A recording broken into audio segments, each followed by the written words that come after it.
ہر طرح کی تعریف اللہ کے لیے ہے۔ اے ہمارے رب تیرا نور مکمل ہے، تو نے ہدایت دی، تیرے ہی لیے ہر طرح کی حمد ہے، تیری بردباری عظیم ہے اور تو نے معاف کیا، تیرے ہی لیے ہر طرح کی حمد ہے، میں تیری حمد بیان کرتا ہوں، تیری ذات پاک ہے، میں تیرا شکر بجا لاتا ہوں۔ تو ہی مصیبتوں سے نجات دیتا ہے، گناہوں کو معاف کرتا ہے اور توبہ کرنے والوں کی توبہ قبول کرتا ہے۔ میں گواہی دیتا ہوں کہ اللہ کے علاوہ کوئی معبود نہیں، وہ یکتا ہے، اس کا کوئی شریک نہیں، اس کا نام بڑا بابرکت ہے، اس کی شان بڑی بلند ہے اور اس کے سوا کوئی معبود نہیں۔ میں گواہی دیتا ہوں کہ ہمارے سردار اور نبی محمد اللہ کے بندے اور رسول ہیں، اس کے خلیل اور چنیدہ ہیں، اس کی وحی کے امین اور چنے ہوئے ہیں۔ اللہ کا درود و سلام اور برکت نازل ہو آپ پر، آپ کے آل و اصحاب پر، متبعین پر، آپ کے راستے پر چلنے والوں پر، آپ کے طریقے کی پیروی کرنے والوں پر بہت زیادہ لامحدود سلامتی نازل ہو۔ اما بعد، میں آپ کو اے لوگوں اور اپنے آپ کو اللہ کے تقوی کی وصیت کرتا ہوں۔ اللہ کا تقوی اختیار کرو، اللہ آپ پر رحم کرے گا۔ جو فوت ہو گیا اس پر غم نہ کرو، جو چیز واقع نہیں ہوئی ہے اس کی فکر اپنے اوپر نہ لا دو، جو تمہارا نہیں ہے اس کی طرف نگاہیں نہ دوڑاؤ، جو اپنے عیب کو دیکھتا ہے وہ دوسروں کے عیبوں سے غافل رہتا ہے۔ جس نے تم سے رشتہ توڑ لیا اس سے رشتہ جوڑو، اور جس نے تمہیں محروم کیا ہے اس کو نوازو، جس نے تم پر ظلم کیا ہے اس کو معاف کر دو، جنہوں نے تمہیں امانتیں دی ہیں ان کی امانتیں لوٹاؤ۔ جو تمہارے ساتھ خیانت کرے اس کے ساتھ خیانت نہ کرو، جو تمہارے ساتھ برائی کرے اس کے ساتھ بھلائی کرو۔ اے ایمان والو، اللہ سے ڈرتے رہو اور ہر شخص دیکھ بھال لے کہ کل قیامت کے واسطے اس نے کیا ذخیرہ بھیجا ہے، اور ہر وقت اللہ سے ڈرتے رہو، اللہ تمہارے اعمال سے باخبر ہے۔ مسلمانوں، بعض اہل علم کہتے ہیں سب سے نصیحت آموز مقامات میں سے مرتے ہوئے شخص کا ہوش میں آنا ہے۔ اہل علم فرماتے ہیں وہ ناقابل بیان طریقے سے ہوش میں آتا ہے، بے حد بے چین ہوتا ہے، اپنے گزرے ہوئے وقت پر کف افسوس ملتا ہے اور یہ تمنا کرتا ہے کہ اگر اسے چھوڑ دیا جاتا تو وہ واپس جاتا اور جو کچھ اس سے چھوٹ گیا ہے اس کی تلافی کرتا اور سچی توبہ کرتا، اس لیے کہ موت سے وہ دوچار ہے ہی اور قریب ہے کہ افسوس و حسرت کے مارے خود کو مار ڈالے۔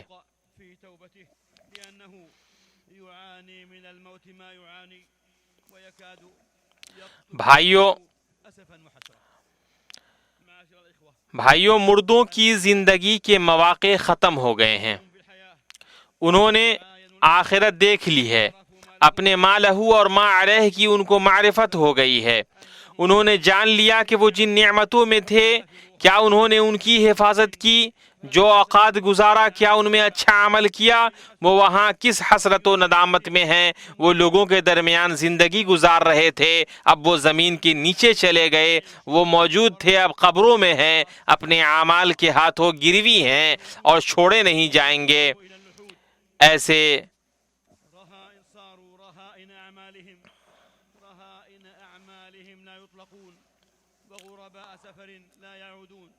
ایسے مسافر ہیں جو کبھی نہیں لوٹیں گے، یہ دنیا کی حالت ہے،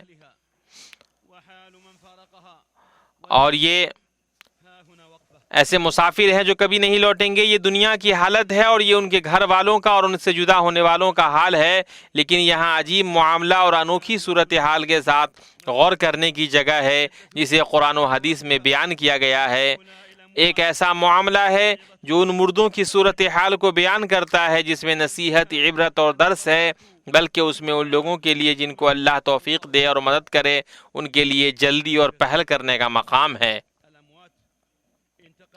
ہاں، اللہ آپ کی حفاظت فرمائے۔ مردے عالم غیب سے عالم شہادت منتقل ہوئے، انہوں نے جنت کو دیکھا، جہنم کا مشاہدہ کیا، اللہ کے فرشتوں کو دیکھا، دنیا اور آخرت کی حقیقت کو جانا۔ انہیں یقین ہو گیا کہ وہ برزخی زندگی میں ہیں اور قیامت کے دن اٹھائے جائیں گے، جس دن سب لوگ رب العالمین کے سامنے کھڑے ہوں گے۔ اپنے رب کی کتاب کو پڑھو اور اپنے نبی محمد صلی اللہ علیہ وسلم کی سنت پر نظر دوڑاؤ، ضرور اس معاملے کو جان لو گے اور اس مسئلے کی معرفت ہو جائے گی۔ یہ مرنے والوں کی خواہشات ہیں۔ اللہ کے بندو، ہر نیک اور غیر نیک مردہ یہ تمنا کرے گا کہ کاش وہ دنیا میں لوٹ جاتا۔ جہاں تک نیکوکاروں کی بات ہے تو وہ مہمان نوازی، درجات اور عظیم نعمتوں کو دیکھ کر مزید نیک عمل کی تمنا کریں گے، اور جو کوتاہ کار ہوں گے وہ یہ تمنا کریں گے کہ دنیا میں لوٹ جائیں تاکہ تلافی معافات کریں اور نیکی کریں۔ مسلمان بھائیوں، مردے جو تمنا کرتے ہیں ان پر بات کرنے سے قبل زندوں کی کچھ خواہشات کی طرف اشارہ ہے، جیسا کہ موازنہ حقیقت کو ظاہر کرتا ہے۔ دنیا میں غریب مالداری کی تمنا کرتا ہے اور مالدار مزید مال اور لمبی عمر کی تمنا کرتا ہے۔ مسافر یہ تمنا کرتا ہے کہ وہ اپنے گھر والوں کی طرف لوٹ جائے، بیمار شفا یابی اور عافیت کی تمنا کرتا ہے، لا ولد اولاد کی تمنا کرتا ہے، کنوارا شادی کی تمنا کرتا ہے، اور یہ خواہش کرتا ہے کہ اس کے پاس ایک باوقار ملازمت ہو، ایک آرام دہ گاڑی ہو، کشادہ گھر ہو، سماجی مقام ہو، ڈھیر سارا مال اور زمین ہو، خوب سفر کرے اور گھومے، خوب ساری خوشی و مسرت ہو۔ دنیا والوں کی خواہشیں اس طرح کی ہیں۔ غریب قناعت نہیں کرتا ہے اور مالدار کا دل نہیں بھرتا ہے، اور خواہشات ہیں کہ ختم نہیں ہوتی۔ جہاں تک مردوں کی بات ہے، اللہ تعالی ہم پر اور ان پر رحم فرمائے، ہماری اور ان کی مغفرت فرمائے، تو ان میں نیکوکار ہیں اور گناہگار ہے۔ ترمذی نے اپنی جامع میں حضرت ابو ہریرہ رضی اللہ عنہ سے روایت کیا ہے کہ نبی پاک صلی اللہ علیہ وسلم نے ارشاد فرمایا، جو بھی مرتا ہے وہ نادم و شرمندہ ہوتا ہے۔ صحابہ نے عرض کیا، اللہ کے رسول، شرم و ندامت کی کیا وجہ ہے؟ آپ نے فرمایا، اگر وہ شخص نیک ہے تو اسے اس بات پر ندامت ہوتی ہے کہ وہ زیادہ سے زیادہ نیکی نہ کر سکا، اور اگر وہ بد ہے تو نادم ہوتا ہے کہ میں نے بدی سے اپنے آپ کو نکالا کیوں نہیں۔ جہاں تک نیکوکاروں کی بات ہے، اللہ تعالی ہمیں اور آپ کو ان میں سے بنائے، تو ان کی پہلی تمنا ہوتی ہے کہ جب جنازہ کندھوں پر اٹھا لیا جاتا ہے تو اگر وہ نیک ہوتا ہے تو کہتا ہے، مجھے جلدی لے چلو، مجھے جلدی لے چلو، مجھے آگے لیے چلو، مجھے آگے لیے چلو، اور اگر نیک نہیں ہوتا ہے تو کہتا ہے، ہائے افسوس، مجھے کہاں لیے جاتے ہو، مجھے واپس لے چلو، مجھے واپس لے چلو۔ اس کی آواز انسان کے علاوہ ہر چیز سنتی ہے، اور اگر انسان سن لے تو مارے دہشت کے بے ہوش ہو جائے۔ بھائیوں، نیک آدمی کو جب قبر میں رکھا جاتا ہے تو وہ قبر کی نعمتوں، اس کی کشادگی، روشنی اور پھیلاؤ کو دیکھتا ہے تو وہ اس وقت یہ تمنا کرتا ہے اللہ تعالیٰ قیامت قائم کر دے۔ سورہ یاسین میں مذکور شخص نے کہا، جس کے بارے میں اللہ تعالیٰ نے یوں بیان کیا، اس سے کہا گیا کہ جنت میں چلا جا، کہنے لگا، کاش میری قوم کو بھی علم ہو جاتا کہ مجھے میرے رب نے بخش دیا اور مجھے باعزت لوگوں میں کر دیا۔ جہاں تک شہید کی بات ہے تو باوجود اس کے کہ اس کے لیے عظیم عالی مرتبہ ہے اور اللہ تعالیٰ نے جنت میں اس کے لیے بلند درجات تیار کر رکھے ہیں، یہ تمنا کرے گا کہ دنیا میں واپس لوٹے تاکہ اللہ کے راستے میں جہاد کرے، لڑائی کرے اور 10 بار قتل کر دیا جائے۔ رسول اللہ صلی اللہ علیہ وسلم نے فرمایا، کوئی شخص ایسا نہیں جو جنت میں داخل ہونے کے بعد واپس دنیا میں لوٹنے کی خواہش کرے، اگرچہ اسے دنیا کی ہر چیز دینے کی پیشکش کر دی جائے، مگر شہید وہ یہ چاہے گا کہ دنیا میں واپس آئے اور اسے 10 بار قتل کر دیا جائے۔ یہ سب کچھ اللہ کے یہاں اپنے اعزاز و اکرام کو دیکھنے کی وجہ سے ہوگا۔ اسے بخاری نے حضرت انس رضی اللہ تعالیٰ عنہ سے روایت کیا ہے۔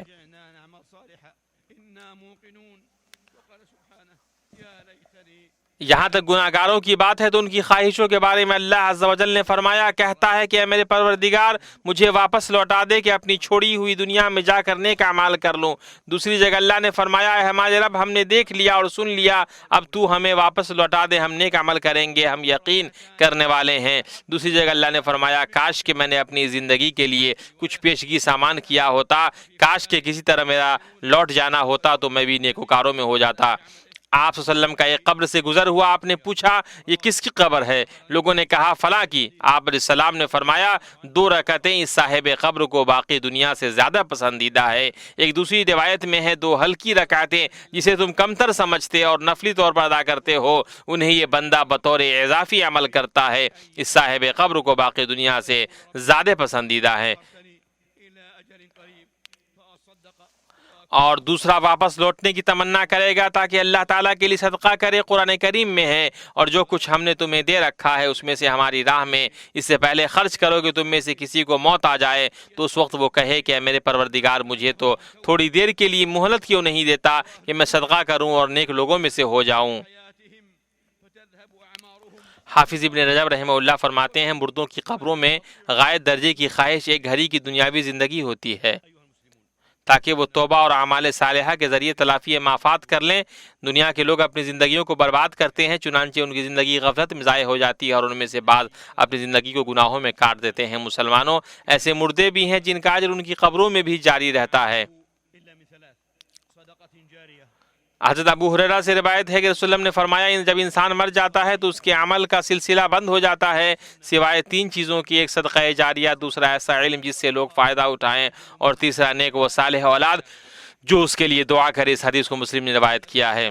جس نے اسلام میں کوئی اچھا طریقہ رائج کیا تو اس کے لیے اس کا اپنا اجر ہے اور ان کا بھی اجر ہے جنہوں نے اس کے بعد قیامت تک اس پر عمل کیا، اور جس نے اسلام میں کسی بری طریقے کی ابتدا کی اس کا بوجھ اسی پر ہے اور ان کا بوجھ بھی ہے جنہوں نے قیامت تک اس کے بعد اس پر عمل کیا۔ مسلمانوں، اس شخص کو کتنی ندامت ہوگی جو مر جائے اور اس کے گناہ اس کے ساتھ نہ مریں۔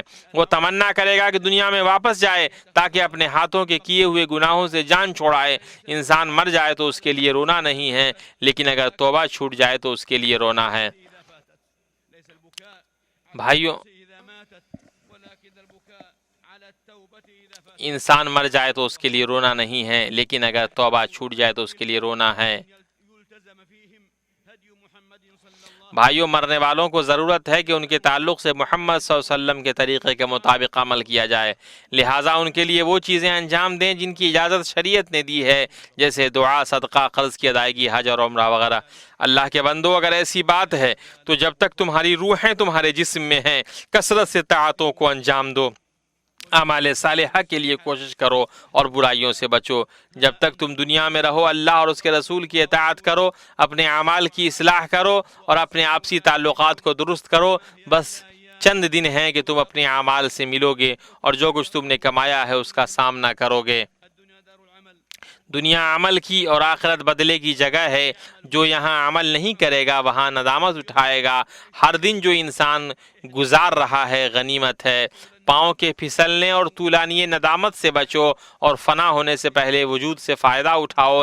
تمنا کرنے والوں کو حسرتیں لاحق ہوتی ہیں اور ندامتیں اہل غفلت کے دل کو نچوڑ دیتی ہیں۔ اے مسلمانوں، تمہارے مال اور تمہاری اولاد تمہیں اللہ کے ذکر سے غافل نہ کر دیں، اور جو ایسا کریں وہ بڑے ہی ضیاءکار لوگ ہیں۔ اور جو کچھ ہم نے تمہیں دے رکھا ہے اس میں سے ہماری راہ میں اس سے پہلے خرچ کرو کہ تم میں سے کسی کو موت آ جائے تو کہنے لگے اے میرے پروردگار مجھے تو تھوڑی دیر کی مہلت کیوں نہیں دیتا کہ میں صدقہ کروں اور نیک لوگوں میں سے ہو جاؤں۔ اور جب کسی کا مقررہ وقت آ جاتا ہے پھر اسے اللہ تعالیٰ ہرگز مہلت نہیں دیتا، اور جو کچھ تم کرتے ہو اس سے اللہ تعالیٰ بخوبی باخبر ہے۔ اللہ تعالیٰ مجھے اور آپ کو قرآن کریم اور سنت رسول سے فائدہ پہنچائے۔ میں اپنی یہ بات کہتا ہوں اور اپنے لیے، آپ کے لیے اور دنیا کے تمام مسلمانوں کے لیے ہر طرح کے گناہوں سے مغفرت طلب کرتا ہوں۔ آپ بھی اس سے مغفرت طلب کریں، بے شک وہ بخشنے والا اور رحم کرنے والا ہے۔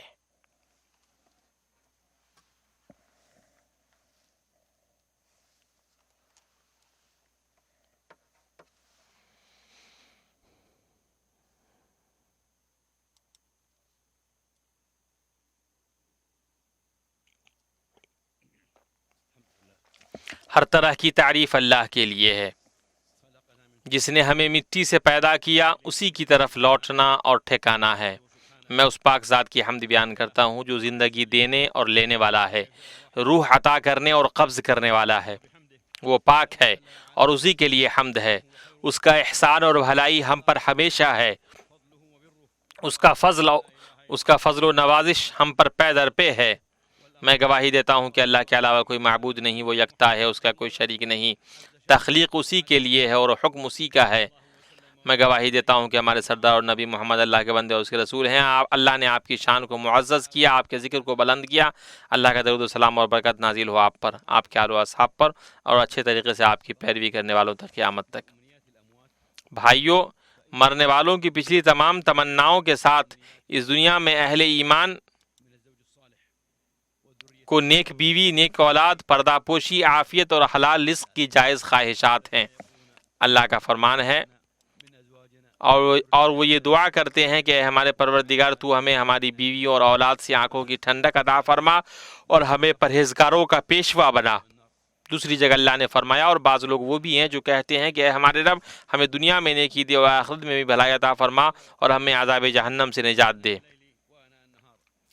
حدیث میں ہے کہ رشک کے قابل تو دو ہی آدمی ہیں، ایک وہ جسے اللہ تعالیٰ نے قرآن دیا اور وہ دن رات اس کی تلاوت کرتا رہتا ہے، اور دوسرا وہ جسے اللہ تعالیٰ نے مال دیا، وہ اسے دن رات خرچ کرتا رہتا ہے۔ مسلمانوں، اسی طرح کی دوسری عام خواہشیں بھی ہیں جو ہر ایماندار اور مخلص مسلمان کے پاس ہیں۔ اللہ تعالیٰ سے دعا ہے کہ وہ اپنے فضل و کرم سے پوری دنیا کو سلامتی اور امن عطا فرمائے اور ہم سے تمام مصیبتیں، وبائی امراض، سود، زنا، زلزلے اور آزمائشیں اور کھلے و چھپے برے فتنوں کو دور کرے۔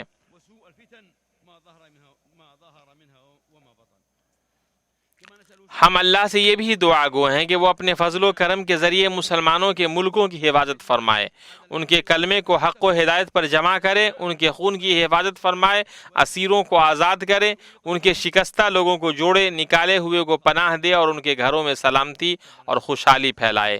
اسی طرح ہم اللہ سے دعا گو ہیں کہ وہ بلاد حرمین شریفین والے اس مبارک ملک مملکت سعودی عرب کے ایمان، سلامتی، عقیدہ اور قیادت کی حفاظت فرمائے۔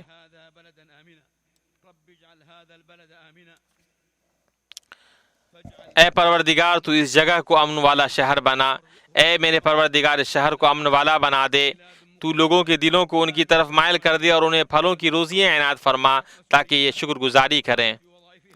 یہ مقدس امن و اطمینان والا ملک ہے، ایسا مبارک ملک ہے جس نے اپنی ذمہ داری کا ادراک کیا، اپنے فرائض سر انجام دیے، معاملے کو نبھایا، اپنے کلمے کو متحد کیا، دین، خیر اور بھلائی کے راستوں کو باہم جوڑا، چنانچہ ملک میں سلامتی پھیلی، اسلامی بھائی چارہ مضبوط ہوا اور دین کے شعار قائم ہوئے۔ اس ملک کے جھنڈے میں اسلام اس کا شعار ہے، شریعت اس کا نظام حیات ہے، مفید نئے پن اور اعتماد، آگاہی اور وضاحت کے ساتھ اعلیٰ درجے کی ترقی کو اس نے اختیار کیا ہے۔ ایسا پاکیزہ ملک ہے جس کا بڑے پیمانے پر مسلمان قصد کرتے ہیں، ایسے دلوں کے ساتھ جو ایمان سے معمور اور محبت و شوق سے بھرے ہوتے ہیں، تیز گام قدموں اور پیدل اور سواری سے تیز چلتے ہوئے اور بہتے ہوئے آنسوؤں کے ساتھ مغفرت طلب کرتے ہوئے۔ ایسا مبارک ملک ہے جو اللہ کے تقرب کے لیے اور حاجیوں، معتمرین، زائرین اور حرمین شریفین کے تمام قاصدین کی خدمت کے لیے سب سے غالی اور نفیس چیز خرچ کرتا رہا ہے۔ ایسا ملک ہے جس میں جدائی کے بعد دل اکٹھا ہوئے، جس نے عزت کے جھنڈے اور ہدایت کی مشعل کو اٹھایا، جو دین کا اور مسلمانوں کا قبلہ ہے۔ ایسا عظیم ملک جو اسلام کے دفاع میں اپنی بین الاقوامی ذمہ داری کا پورا احساس رکھتا ہے، بین الاقوامی فورمز پر اسلام کے منہج کو بیان کرتا ہے، اس کی مخالف ہر چیز سے حفاظت کرتا ہے، مسلمانوں کی خدمت کرتا ہے، ان کے حقوق کا دفاع کرتا ہے، ان کا ہر ممکن تعاون و مدد کرتا ہے اور ان کی ضرورت کو پورا کرتا ہے۔ اسلامی ممالک اور اس کی عوام اور دنیا کے تمام ممالک کے ساتھ ہر اس چیز میں تعاون کرتا ہے جس سے انسانوں کی بھلائی اور درستگی، عدل کے اصولوں کا ادراک، راست بازی اور اصلاح کے اصولوں کا استحکام ہوتا ہے، اور ہر اس چیز جس میں انسانیت کے لیے بھلائی ہے وہ کرتا ہے۔ سنو، اللہ کا تقوی اختیار کرو، اللہ پر رحم کرے، اپنے لیے خیر کو طلب کرنے کی کوشش کرو اور اپنے رب سے دنیا اور آخرت کی بھلائی طلب کرو۔ بعض سلف کے اس قول پر غور کرو، اگر بندہ جان لے کہ اس کی موت میں کتنا وقت بچا ہے تو وہ اپنی بڑی امیدوں سے کنارہ کشی اختیار کرے گا اور زیادہ سے زیادہ عمل کرنے کی کوشش کرے گا۔ پس تم ان لوگوں میں سے ہو جاؤ، اللہ پر رحم کرے، جو بلند ہمت والے ہیں اور عالی مرتبت اعمال کے حامل ہیں، اور جو بدلے میں ابدی جنت اور گھر ٹھکانے کے لیے جنت الفردوس کے علاوہ کسی اور بدلے پر راضی نہیں ہوتے ہیں، اور جس کا ارادہ آخرت کا ہو اور جو ایسی کوشش اس کے لیے ہونی چاہیے وہ کرتا بھی ہو اور وہ با ایمان بھی ہو۔ پس یہی لوگ ہیں جن کی کوشش کی اللہ کے یہاں پوری قدردانی کی جائے گی۔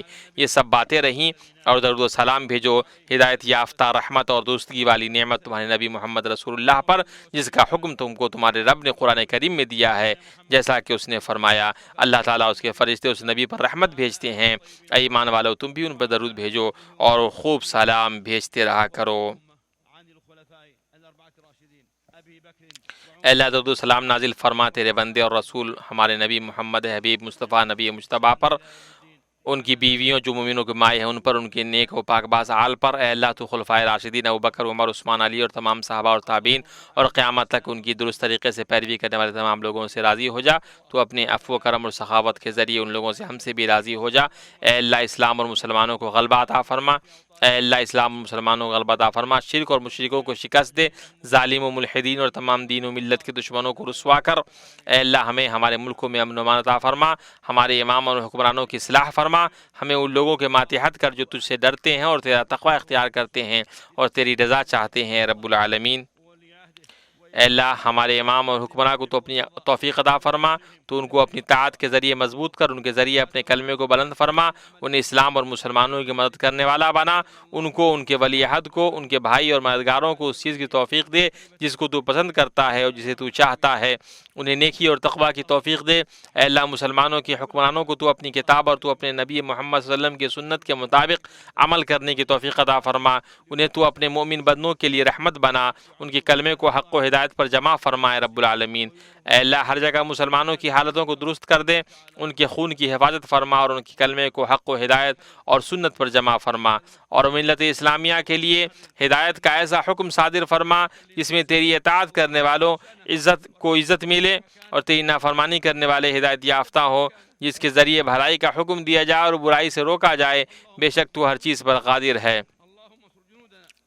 اے اللہ مسجد اقصیٰ کو غصب و قبضہ کرنے والوں سے آزاد فرما، اس کی شان اور مقام کو بلند فرما، اس کی بنیاد کو مضبوط فرما، اس کی گوشوں کو قائم رکھ۔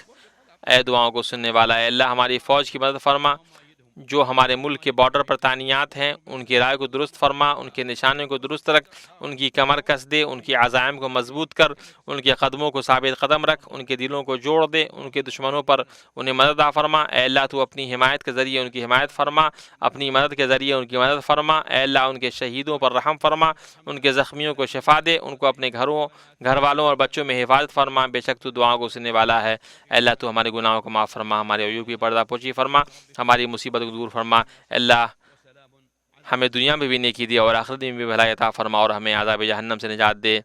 سبحان ربک رب العزت عما یصفون وسلام علی المرسلین والحمد للہ رب العالمین۔ أشهد أن لا إله إلا الله أشهد أن محمد رسول الله حي على الصلاة حي على الفلاح قد قامت الصلاة قد قامت